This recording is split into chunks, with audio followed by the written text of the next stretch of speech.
Hello' friends, কি খবৰ আপোনালোকৰ? আশা কৰোঁ আপোনালোকৰ ভাল, মোৰো ভালেই। আজি মই চাদৰতনো দহি কেনেকৈ বাটে তাৰে এটা ভিডিঅ' লৈ আহিছোঁ।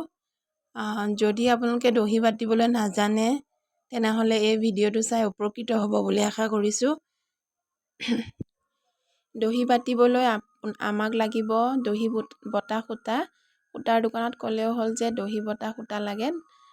মই এই দহি বতা সূতাটো লৈছোঁ। এই সূতাটো চিকনাও আছে আৰু মানে দহি বাতিবলৈ ভাল হয়।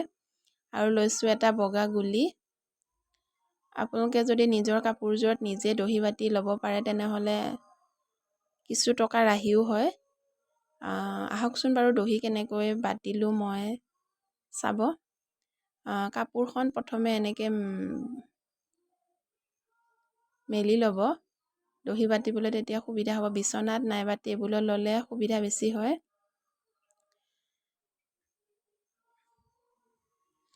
মই বগা দহি লৈছোঁ যিহেতু কাপোৰখনত বগা ফুল আছে আৰু কিছু গুলপীয়া নিচিনাও আছে গুণা কৰা, কিন্তু মই গুলপীয়াটো নিদিওঁ। বগা দহিয়ে দি অনলি বাতিম। এনেকৈ চাদৰখনৰ ওপৰত গধুৰ কিবা এটা বস্তু দি ল'ব। মই এই বক্সটোকে দিছোঁ আৰু সূতাৰ নেচাটো সাৱধানে এনেকৈ খুলিব। এনেকৈ গাঁঠি বন্ধা থাকিব, সেইটো কেঁচিয়েদি কাটি ল'লেও হ'ল। কোনো ধৰণৰ জোঁট নালাগে লাহে ধীৰে কৰিলে। অলপমান জোকাৰি দিলে বা সূতাটো টানি দিলে তাৰ জোঁট ভঙা যায়। টেনশ্যন কৰিব নালাগে। জোঁটৰ কাৰণে এই সূতাটো বহুতেই ভাল দহি বাতিবৰ বাবে।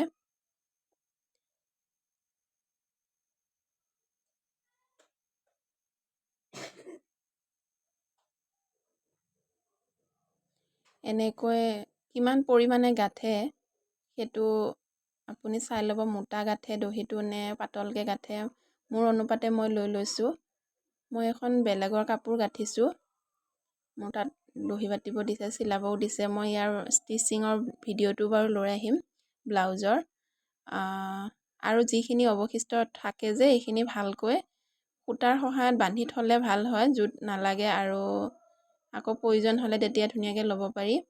মই সেয়ে সূতাৰ সহায়ত বান্ধি পেলাই ৰাখি থৈ দিছোঁ। এতিয়া মই গুলিৰ পৰা সূতা ল'ম দহিটো বান্ধিবৰ বাবে। গুলি সূতা ল'লে বেছি ভাল হয়, গাঁঠিটো ঢিলা হৈ নাযায়। আপোনালোকে দহি সূতাই দিও গাঁঠিব পাৰে, কিন্তু পিছল হয় দহি সূতাইটো গাঁঠিলে।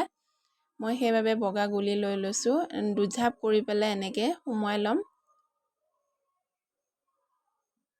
আৰু একে গুৰিত লগাই দিম। এতিয়া টোটেল হ'ল 4 জাপ। 4 জাপ হ'লে সূতাটো মানে গপচ হয়।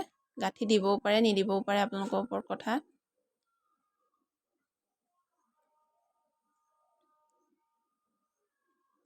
ভিডিঅ'টো যদি চাই পেলাই অলপ সহায় হোৱা বুলি ভাবে তেনেহ'লে লাইক, শ্বেয়াৰ এণ্ড ছাবস্ক্ৰাইব কৰিব।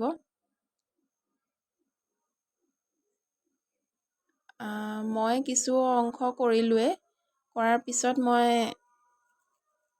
ভিডিঅ'টো কৰিছোঁ। আহকচোন, ভাল লাগিছেনে বাৰু? মই কেনেকৈ কৰিছোঁ অলপ দীঘলকৈ ৰাখি দিছোঁ, যিহেতু আজিকালি দীঘলে ভাল লাগে।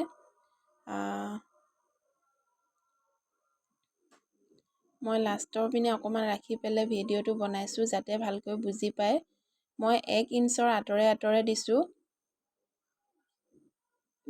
ভিডিঅ'ত বেছি দূৰত থকা যেন লাগিছে। এনেকৈ 1 ইঞ্চ জোখৰ মতে এনেকৈ সূতাটো ভৰাই এনেকৈ গাঁঠি দিব। বেছি টানি নিদিব, কুচি খোৱাকৈ কোচ নোখোৱাকৈ টানি দিব। 4-5টামান গাঁঠি দি দিব।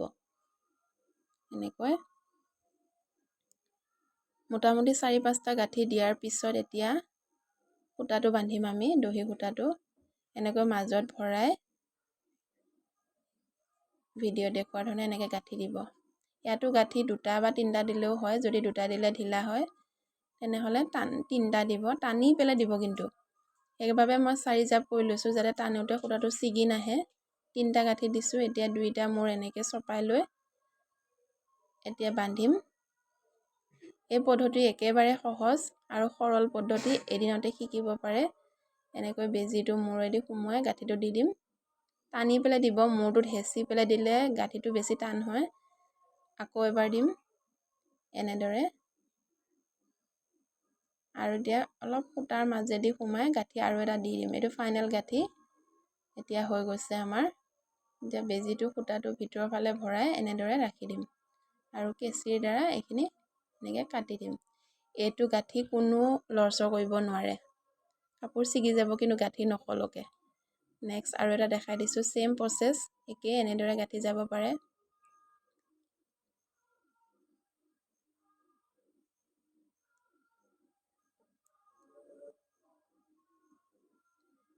চেম মই একেদৰে কৰিছোঁ। মন দিলে আপোনালোকে নিজৰ কাপোৰযোৰত নিজে দহি বাতি ল'ব পাৰিব। টেইলৰিঙত এনে পইচা খৰচ কৰিব প্ৰয়োজনে নাই। এযোৰত বেয়া হ'ব, দুযোৰত বেয়া হ'ব, কিন্তু 3 নম্বৰ যোৰত নিশ্চয় ভাল হ'ব ট্ৰাই কৰিলে।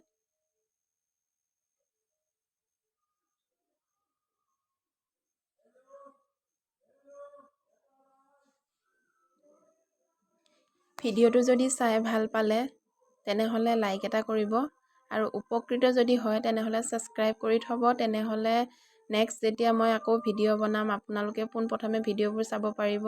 ইয়াৰ পিছত মই 32 চাইজৰ ব্লাউজৰ ডিজাইন আনি আছোঁ।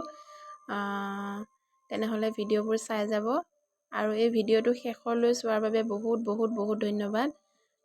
আশা কৰোঁ আপোনালোকে ভিডিঅ'টো চাই ভাল পালে। সেয়াই আৰু।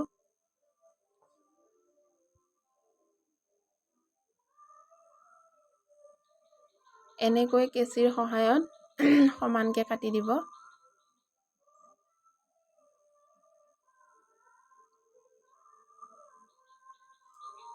দেখিছে,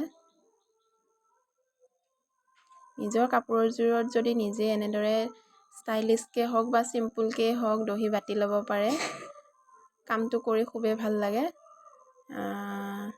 চেষ্টা কৰিবচোন বাৰু। এয়া কি সুন্দৰ হৈছে, নিজৰ ইচ্ছামতে কৰি ল'ব পাৰিব।